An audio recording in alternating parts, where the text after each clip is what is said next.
President Trump allowed the media and the American people to get a glimpse of how difficult diplomatic negotiations can be. Ukrainian President Volodymyr Zelenskyy appeared to show a level of entitlement considering the precarious situation his country is in. You don't have the cards right now. With us, you start having cards. Right now, you don't. Yeah, you're playing cards. You're playing cards. You're gambling with the lives of millions of people. You're gambling with World War III. You're gambling with World War III. And Vice President J.D. Vance jumped in praising Trump's efforts to bring an end to the Russian war in Ukraine. I'm talking about the kind of diplomacy that's going to end the destruction of your country. Yes, but if you are not strong... Mr. President, with respect, I think it's disrespectful for you to come into the Oval Office and try to litigate this in front of the American media. Right now, you guys are going around and forcing conscripts to the front lines because you have manpower problems. You should be thanking the President for trying to bring an end to this conflict. Then President Trump challenged Zelenskyy. The problem is, I've empowered you to be a tough guy. And I don't think you'd be a tough guy without the United States. And your people are very brave.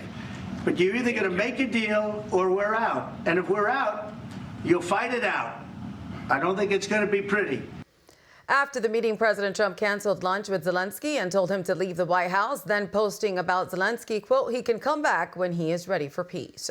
Let's go to the news of the day. Mark, the video you're seeing right now is Ukraine's ambassador to the United States reacting to the sit down between Trump and Zelenskyy this morning. She looks like she needs a spa day as I was looking at that. So what are Russia and China and Iran thinking after watching that blow up in the Oval Office?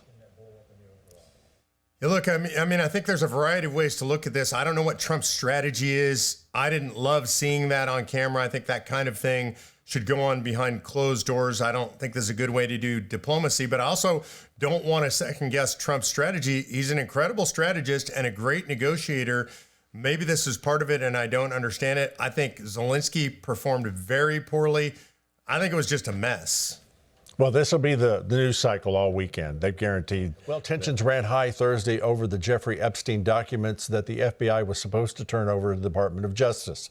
A letter Attorney General Pam Bondi sent to the FBI Director Kash Patel reportedly said all the Epstein-related documents were not turned over, as the Attorney General was led to believe. It reads in part, quote, I received approximately 200 pages of documents, which consisted primarily of flight logs, Epstein's list of contacts, and a list of victims' names and phone numbers. I repeatedly questioned whether this was the full set of documents responsive to my request and was repeatedly assured by the FBI that we had received the full set of documents.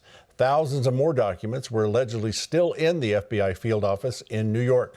Among the names on Epstein's contact list already released by the Department of Justice are Mick Jagger of the Rolling Stones, Michael Jackson, and actor Alec Baldwin, along with the former New York Governor Andrew Cuomo.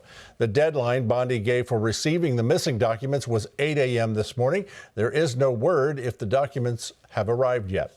Joining us now is Convention of States Action President, Victory News contributor Mark Meckler. Mark, thank you for being here. Welcome.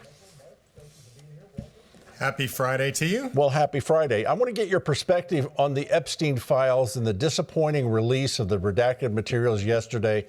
Will Bondi and FBI Director Patel be able to obtain and release documents that many people have requested even from Congress? Look, I think if those documents are missing, they're very likely destroyed. If somebody wants to hide them that much, it's been a long time. They've had a chance to erase hard drives, destroy equipment, shred documents. If they've been gone this long, I believe they're gone. And honestly, I think Bondi made a huge mistake in the way she did this release yesterday, built it up like it was going to be a big deal, brought in a bunch of influencers, and I felt like they got thrown under the bus. They didn't know what they were there for. They didn't know what they were going to get, and they got nothing and were in front of the cameras.